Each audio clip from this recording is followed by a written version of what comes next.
ಕಳೆದ ತಿಂಗಳಷ್ಟೇ ಮಹಿಳಾ ನೌಕರರಿಗೆ ಸರ್ಕಾರ ಗುಡ್ ನ್ಯೂಸ್ ಕೊಟ್ಟಿತ್ತು. ಮಹಿಳಾ ನೌಕರರಿಗೆ ಕಡ್ಡಾಯ ಋತುಚಕ್ರ ರಜೆ ನೀಡಿ ಆದೇಶ ಹೊರಡಿಸಿತ್ತು. ಆದ್ರೀಗ ಈ ವಿಚಾರ ಹೈಕೋರ್ಟ್ ಮೆಟ್ಟಿಲೇರಿದೆ. ಪರ ವಿರೋಧದ ಚರ್ಚೆ ನಡೆದಿದೆ.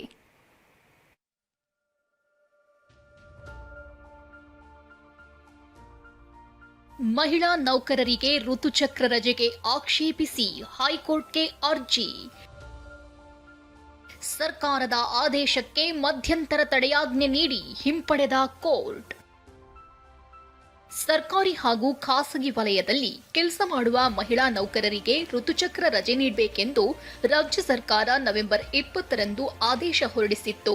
ಮಾಸಿಕ 1 ದಿನ, ವಾರ್ಷಿಕ 12 ದಿನ ಋತುಚಕ್ರ ರಜೆ ನೀಡಬೇಕೆಂದು ಸುತ್ತೋಲೆ ಹೊರಡಿಸಿತ್ತು. ಇದಕ್ಕೆ ಕೆಲ ಉದ್ಯಮಿಗಳು ಅಸಮಾಧಾನ ವ್ಯಕ್ತಪಡಿಸಿದ್ರು. ಈ ಪೈಕಿ ಬೆಂಗಳೂರು ಹೋಟೆಲ್ ಉದ್ಯಮಿಗಳ ಸಂಘ ಸರ್ಕಾರದ ಆದೇಶವನ್ನ ಪ್ರಶ್ನಿಸಿ ಹೈಕೋರ್ಟ್ ಮೊರೆ ಹೋಗಿತ್ತು.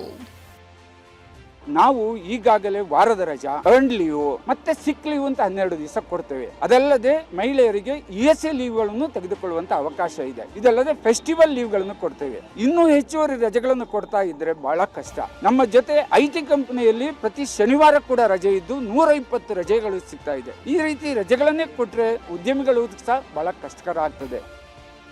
ಋತುಚಕ್ರ ರಜೆ ಕುರಿತಾದ ಅರ್ಜಿ ವಿಚಾರಣೆ ನ್ಯಾಯಮೂರ್ತಿ ಜ್ಯೋತಿ ಮೂಲಿಮನಿ ಅವರ ಪೀಠದಲ್ಲಿ ನಡೆಯಿತು.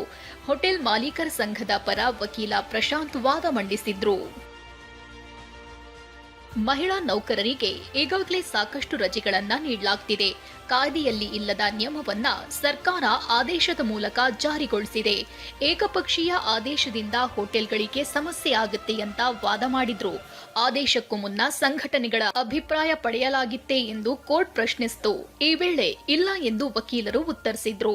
ಹೀಗಾಗಿ ಋತುಚಕ್ರ ರಜೆ ಆದೇಶಕ್ಕೆ ಬೆಳಗ್ಗೆ ಮಧ್ಯಂತರ ತಡೆಯಾಜ್ಞೆ ಕೊಟ್ಟಿತ್ತು.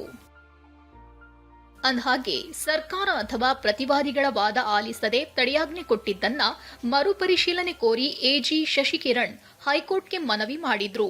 ಈ ವೇಳೆ ಋತುಚಕ್ರ ರಜೆ ಬೆಂಬಲಿಸಿ 50ಕ್ಕೂ ಹೆಚ್ಚು ಮಹಿಳಾ ವಕೀಲರು ಕೋರ್ಟ್ನಲ್ಲಿ ಹಾಜರಾಗಿದ್ರು. ಈ ವೇಳೆ ಸರ್ಕಾರದ ಆದೇಶಕ್ಕೆ ಮಧ್ಯಂತರ ತಡೆಯಾಜ್ಞೆ ಇಲ್ಲ ಅಂತ ಸ್ಪಷ್ಟಪಡಿಸಿದ ಕೋರ್ಟ್ ನಾಳೆ ಮತ್ತೆ ವಿಚಾರಣೆ ನಡೆಸೋದಾಗಿ ಹೇಳಿದೆ.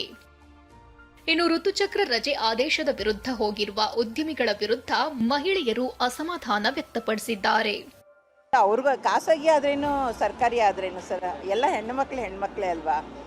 ಅವ್ರಿಗೆ ಮನೇಲೂ ಒತ್ತಡ ಇರುತ್ತೆ. ಆ ಸಮಯದಲ್ಲಿ ಅವ್ರಿಗೆ ದೇಹದಲ್ಲಿ ಅವ್ರಿಗೆ ಹೇಗೆ ಸ್ಪಂದಿಸ್ತಾರೆ ಅಂತಲೇ ಗೊತ್ತಾಗಲ್ಲ.